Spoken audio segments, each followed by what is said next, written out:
Kung kahapon nagpalit kami ng langis at oil filter ni Tupad, ngayon naman ay gagamit tayo ng BG product. Ito yung produkto na matagal ko nang ginagamit sa mga motor ko. Nililinis nito ang throttle body without dismantle. Ganyang kaganda ang BG product. No more baklas, no more baba makina.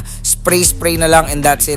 Napakadali at convenient lalong-lalo na sa ating mga mekaniko. Pero dahil first time namin tong gagawin kay Tupad, di namin inakala na ganito kahirap ang pagdadaanan namin. Ayaw magpasilip kung anong meron sa ilalim ng katawan nila. Ayaw magpabukas. Mas marit. Yun. 1, 2, 3, 4, 5. Meron ba dito sa taas? Ina, meron din. Meron sa throttle body na to. Nuclear weapon ba to? Kailangan send na send. Nahirapan kaming ma-access ang throttle body nitong Ducati.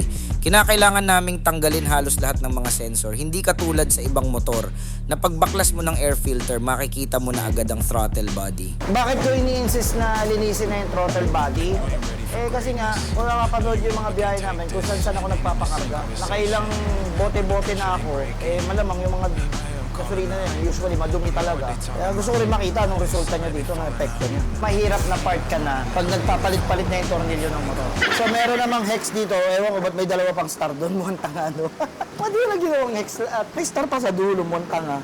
Sinubukan namin kung kaya naming hindi natanggalin ng ibang sensor. Pero wala di talaga kaya. Wala, kailangan mo talaga i-clear to. Tangina talaga. Visit talaga. Anak ng tenola. Ayun ang throttle body. 4 na piraso. Ang lalaki. Yes. Ayan o. Ang laki ng throttle body. Ang laki din ng velocity cap niya. So bukas, BG. At yun ang ginawa namin the next morning. Susunod na rin natin guys ang BG product na 44K para dito sa Tupad. Lalagay muna natin yung chemical para doon sa paglilinis natin ng fuel injector. So ito yung 44K. Sasalin muna natin guys dito. So, pag naubos tong laman niya, another chemical na lang ulit guys. Next natin is maglalagay tayo ng engine performance restoration na ilalagay naman natin or isasalin natin sa langis o sa ganitong klaseng unit guys.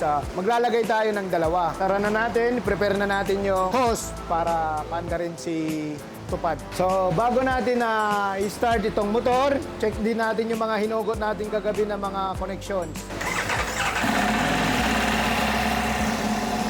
Mag-start guys, pero may check engine. Usually mga ka-Z1 Nation, tumatagal to ng 20 hanggang 30 minuto. Pero mas okay na yung ganitong proseso kaysa ibaba pa natin ang makina. Pagkatapos ng FI cleaning, throttle body cleaning naman tayo. Dito nililinis natin ang mga carbon deposit na na-stuck sa throttle body ng ating mga motor. Tapos na tayo guys sa throttle body, FI cleaning. Ibabalik na natin yung mga position ng mga binaklas natin. That's it mga ka-Z1 Nation. Yan ang pinakamadaling paraan para linisin ang ating mga motor.